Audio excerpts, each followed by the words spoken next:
Taiwan Semiconductor manufacturing company, TSMC, the world's leading chipmaker, well, they're making a really big move. They're expanding their U.S. operations in a huge way, like investing, an extra $100 billion on top of their existing, I think, $65 billion commitment.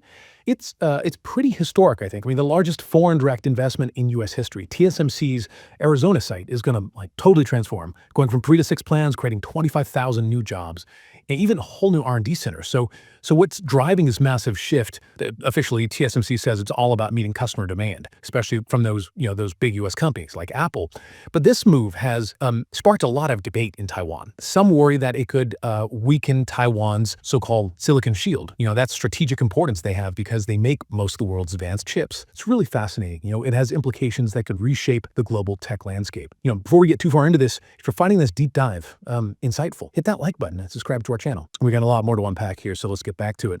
This move is particularly interesting because it could allow crucial technology development, to occur on U.S. soil, potentially out of reach of China. Adding to the intrigue here is that U.S. President Trump had, previously pushed for bringing chip manufacturing back to the U.S. and even suggested possible tariffs from the global chip industry. But despite this, both Taiwan's President Lai Ching-te and TSMC CEO C.C. Wei have insisted that the decision to expand was purely based on, what their customers need. Wei explained that, after talking to the customers, it became clear that their current U.S. expansion plans, they just wouldn't be enough to meet the growing demand. Interestingly, he also pointed out that because of tariffs and restrictions on China's access to important chips, most of TSMC's revenue now comes from the U.S. Now, let's look at the concerns within Taiwan. Members of the opposition Kuomintang, KMT party have voiced worries that this move might jeopardize Taiwan's security. Their argument is that as TSMC makes more chips in the U.S., Taiwan's importance as a key chip supplier, it could decrease. And this could impact the U.S.'s commitment to defending Taiwan against any threats. This fear is tied to the fact that Taiwan's chip industry, led by TSMC, it contributes a pretty hefty 15% to Taiwan's GDP. This industry is widely seen as their silicon shield, giving them leverage to gain international support for their autonomy. But despite these anxieties, President Lai's office has assured everyone that TSMC will keep its most advanced manufacturing processes in Taiwan. However, this seems to contradict earlier statements from both Wei and President Trump. During the deal announcement at the White House, Wei reportedly said that the most advanced chips would be made in the U.S., and Trump declared that the most powerful AI chips in the world will be made right here in America. This discrepancy, it begs the question, what exactly is the most advanced tech that Taiwan wants to keep? When asked to clarify, Taiwan's Economic Affairs Ministry emphasized Taiwan's, exceptional high-quality semiconductor talents and their strong STEM training to employment pipeline. As advantages that are, difficult for other countries to replicate, they seem to be highlighting the human element of their technological prowess. Under Taiwanese law, any foreign investment over $1.5 billion needs government approval. And President Lai has said they'll be scrutinizing this deal with national interests as their top priority. As of recent reports, the Economic Affairs Ministry hasn't received an official application for this investment yet. In response to growing local pressure, President Lai and Wei held a joint press conference to address public concerns. Wei admitted that recent events had been, stressful, including his interactions with, two presidents and the increased media attention. He even hinted that President Lai had told him to talk to the press, to be transparent with the public. Both Lai and Wei emphasized that the investment wouldn't harm or diminish TSMC's operations in Taiwan. Kuei-Bu Huam, a professor at Taiwan's National Chengchi University, has pointed out the rising worry about the potential weakening of the silicon shield. He stresses that the Lai administration needs to, clearly communicate the potential economic and psychological impacts of TSMC's decision to the Taiwanese people. While acknowledging that customer demand is a valid reason for expansion, Huang also points to a certain, vagueness in the Taiwan government's stance and policies regarding this monumental shift. President Lai, however, has called the deal a historic moment in U.S.-Taiwan relations, and both he and Wei have repeatedly emphasized that there was no pressure from the U.S., attributing the decision solely to increased customer demand. Interestingly, Wei also mentioned that TSMC currently has 10,000 people working on researching and developing 1.0 nanometer chips in Taiwan, indicating continued advanced development on their home turf. These 1.0 nanometer chips represent the cutting edge of semiconductor technology. The smaller the nanometer size, the more powerful and efficient the chip. So the fact that this research and development is happening in Taiwan, Well, it's significant. It suggests that Taiwan is, determined to maintain its leadership in this crucial field, even as they expand their global footprint. Now, let's talk about the U.S. perspective and, their concerns about Taiwan's defense spending. The U.S. has been urging Taiwan to, boost its defense capabilities, and President Laley responded by promising to increase defense spending to over 3% of Taiwan's GDP. That's a pretty significant jump from the current level of less than 2.5%. This move aligns with the U.S.'s ongoing support for Taiwan. Even though they don't officially recognize Taiwan as an independent nation, the U.S. Remains Taiwan's primary backer and biggest arms supplier, providing support against potential aggression from China. However, some in the U.S. believe Taiwan should allocate an even larger portion of its GDP towards defense, which is actually as high as like 10%. This difference in perspective highlights the complex relationship between the U.S. and Taiwan. TSMC, despite being a global giant, has historically kept a pretty low profile. Their executives usually avoid the spotlight. He himself admitted feeling the pressure of recent events, which included meetings with two presidents and increased media scrutiny.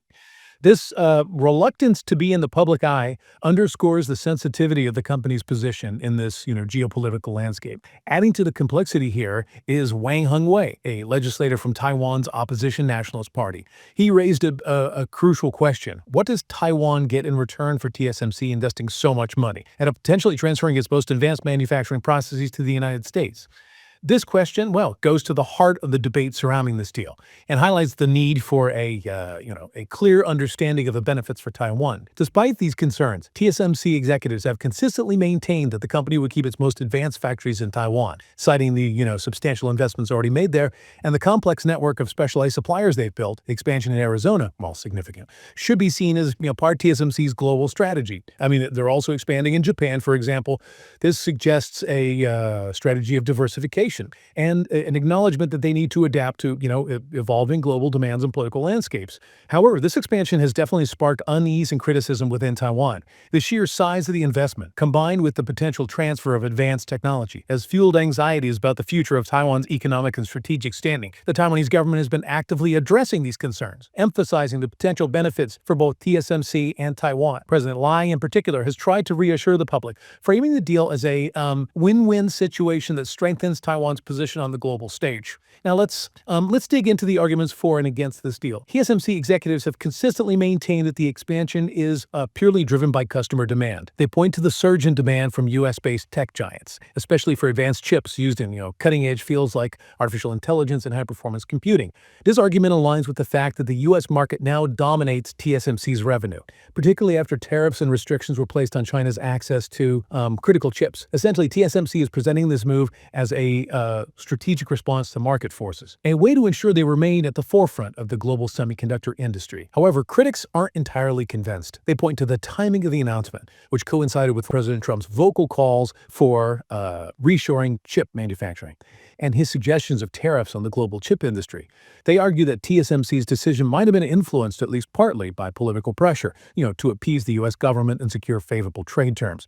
This perspective raises concerns about the potential erosion of Taiwan's autonomy and the possible weakening of its silicon shield. Another layer of complexity here is the question of technological transfer. While President Lai's office has assured that TSMC will keep its most advanced manufacturing processes in Taiwan, conflicting statements from TSMC CEO C.C. Wei, President Trump, have fueled anxieties. Remember that Wei had indicated that the most advanced chips would be produced on U.S. soil, while Trump declared that the most powerful AI chips in the world will be made right here in America. This discrepancy raises questions about what exactly constitutes most advanced tech, and whether Taiwan is giving up its technological edge by transferring these capabilities to the U.S. Critics also argue that this investment could undermine Taiwan's strategic leverage on the global stage. They fear that as TSMC's production becomes more diversified, Taiwan's unique position as the dominant supplier of advanced chips could weaken. This, in turn, might reduce the incentives for other nations, particularly the U.S., to support Taiwan's autonomy in the face of potential threats. This concern stems from the idea that Taiwan's silicon shield derives its strength from its essential role in the global tech supply chain. However, those who support the deal counter these concerns by emphasizing the economic benefits for Taiwan. They argue that this massive investment will create new opportunities for Taiwanese businesses, and foster closer collaboration with the U.S., a major economic powerhouse. They also highlight that TSMC's continued success, even with expanded operations in the U.S., will ultimately benefit Taiwan's economy and strengthen its position on the world stage. To fully grasp the implications of this deal, it's crucial to understand the history of U.S.-Taiwan relations. The U.S. has been Taiwan's most important ally for a long time, providing political and military support, even though they don't officially recognize Taiwan as an independent nation. This support comes from a shared belief in democratic values and a strategic interest in counterbalancing China's growing influence in the region. However, the Trump administration's approach to Taiwan was, it was unpredictable, marked by both strong statements of support and a transactional approach to the relationship. This created uncertainty in Taiwan, leading to concerns about whether the U.S. would keep its commitments and whether its priorities might, shift. In light of this history, TSMC's decision to invest so heavily in the U.S., it can be seen as a strategic move, to navigate the complexities of this relationship. By expanding its presence in the U.S., TSMC strengthens its ties with a key ally and potentially reduces the risks associated with, geopolitical uncertainty. But this move also raises important questions about the future of Taiwan's silicon shield. Will it remain a strong deterrent against potential threats, or will its effectiveness diminish as TSMC, diversifies its production? And what are the long-term implications for the global balance of power in the technology sector? Will this investment accelerate a shift in chip manufacturing dominance from Asia to the U.S., potentially, reshaping the global tech landscape? These are complex questions with no easy answers. The ramifications of this deal will likely unfold over the coming years, shaping not only the future TSMC in Taiwan, but also the global dynamics of, technology and geopolitics. As we've explored in this deep dive, TSMC's U.S. expansion is a multifaceted issue with far-reaching implications. It's a story of economic opportunity, strategic maneuvering, and geopolitical anxieties. It highlights how interconnected the global technology landscape is, and the delicate balance of power between nations. Ultimately, the success or failure of this venture will depend on many factors, including technological advancements, market dynamics, and the evolving relationship between the U.S., Taiwan, and China. As we wrap up this deep dive, we encourage you to think about the long-term consequences of this monumental investment. Will it strengthen U.S.-Taiwan relations or create new vulnerabilities for both sides? What does it mean for the future of global technology and geopolitics? These are questions that deserve careful consideration and continued analysis. And if you enjoyed this deep dive into the intricacies of TSMC's U.S. expansion, we encourage you to like and subscribe to our channel for more insightful explorations of pressing global issues.